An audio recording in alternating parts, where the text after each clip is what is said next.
أعوذ بالله من الشيطان الرجيم. بسم الله الرحمن الرحيم. In the name of God, the most gracious, the most merciful. Today, we're going to explore something really profound, something that touches every single one of us, our departure from this world, and the kind of justice we're responsible for, even after we're no longer here. So, let's start with a question that really cuts right to the heart of it all. What's going to remain of you when you aren't around anymore to explain your actions or your intentions? This isn't just a philosophical puzzle. It's a genuine call to think about our legacy, not in big monuments, but in the quiet peace and justice we leave for others. And for this, our guidance comes straight from the divine source itself. We're turning to Surah al-Baqarah, verses 180 through 182. It's right here that we find the sacred instruction about making a bequest, or what's known in Arabic as a Waṣiyyah. Let's just take a moment to listen to the first verse in its original Arabic. There's a certain weight, a certain mercy in the sound itself that's really important to feel before we even get into the meaning. And here's what it means in English. The instruction is so direct, so clear. It's prescribed, it's a command. For anyone who leaves behind wealth, to make sure their parents and their closest relatives are taken care of in a way that is truly fair and just. Let's zoom in on the wording here because it's so precise. The word kutiba means this is prescribed. It's not a suggestion, it's a sacred duty. Wealth is called khayr, which means good. But here's the catch. It's only good if it's used justly. And then there's the term bil-maʿrūf. This is absolutely crucial. It means fairness based on what is commonly recognized as right and decent, not just our personal feelings or whims. The message couldn't be clearer.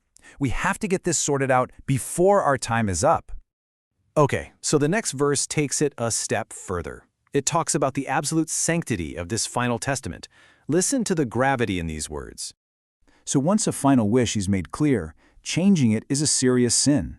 The burden of responsibility actually shifts to the people who hear it, and God, who hears and knows all things, is the ultimate witness. This really shows us something profound. Our accountability doesn't just stop when we die. In a way, it's magnified. A person's final just wishes are a sacred trust. And to mess with that, well, that's a deep betrayal, not just of the person who has passed, but of God's command.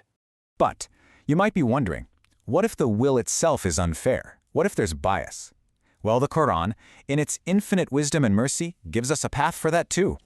And this is just so beautiful, isn't it? If someone genuinely fears that a will is biased or sinful and they step in to help bring about a just reconciliation, there's no blame on them. This tells us that the ultimate goal is always true fairness, not just blindly following flawed human instructions. The law has to serve justice.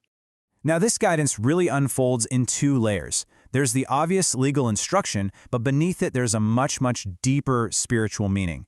So let's explore both the outer, or Ẓāhir, and the inner, the batin, dimensions. So on the outside, a will is a legal document. It's practical. It structures your legacy, prevents fights in the family. But on the inside, it's this incredibly profound spiritual act. It becomes a final act of worship, something that brings clarity to your conscience and helps discipline our attachment to this world. The great classical scholars like Ibn Kathīr and al-Qurṭubī really focused on this practical wisdom. They understood a basic human truth. When you mix grief with confusion about money, you have a recipe for disaster. So a clear, fair will is really an act of mercy. It protects the relationships of the very people you're leaving behind. Okay, so now let's journey a little deeper into the heart of this teaching. Because the Sufi masters, they saw the act of writing a will as something else entirely. For them, it wasn't just a legal task. It was a final, critical accounting of the soul. Al-Qushayri gives us this timeless gem of wisdom. This whole process, this bequest, it's about actively preparing to meet God. It's about taking ownership of our spiritual state and making sure that what we leave behind is peace and clarity, not chaos and messes for others to clean up. And Imam al-Ghazali, he offers such a deep psychological insight here. As we get closer to the end, our attachment to worldly things, it can actually get stronger. So writing a fair will becomes a spiritual exercise.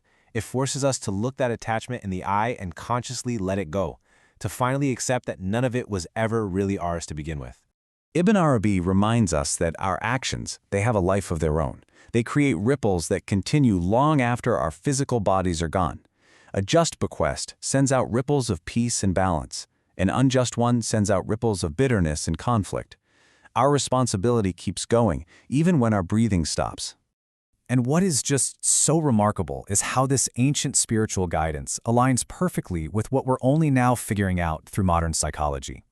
This wisdom is truly, truly timeless. It's really fascinating. Contemporary family systems theory completely validates what the Quran taught over 1,400 years ago. We now have the studies and the data showing that ambiguity in these matters creates conflict and that clear instructions reduce trauma. And maybe most importantly, we know that unresolved injustice, it doesn't just vanish. It becomes a heavy burden that gets passed down from one generation to the next. So, with all this in mind, the guidance becomes deeply personal, doesn't it? This isn't just theory anymore. It's really a call to look inside ourselves and prepare for our own departure, with intention, with consciousness, and with care. Let's just sit with these questions for a moment. If your time came tonight, what kind of confusion would you be leaving behind? Have you made your responsibilities clear? Have you tried to reconcile what can be reconciled? And have you started that deep spiritual work of letting go of what you must eventually leave behind anyway? And so we turn to God with this heartfelt prayer, this munajat. We ask that our final act in this world isn't one that causes more pain, but one that brings peace and order and justice to the people we cherish most. Amen. Because at the end of the day, our commitment to justice doesn't stop with our last breath.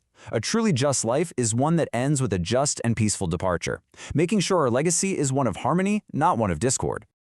This explainer was compiled with deep gratitude by Mir Ali Shah, who is a fellow seeker sharing through the Living the Wisdom of the Qur'an podcast. We humbly ask for forgiveness and acceptance for any AI-related mispronunciations or any other errors. Thank you so much for joining us in this reflection.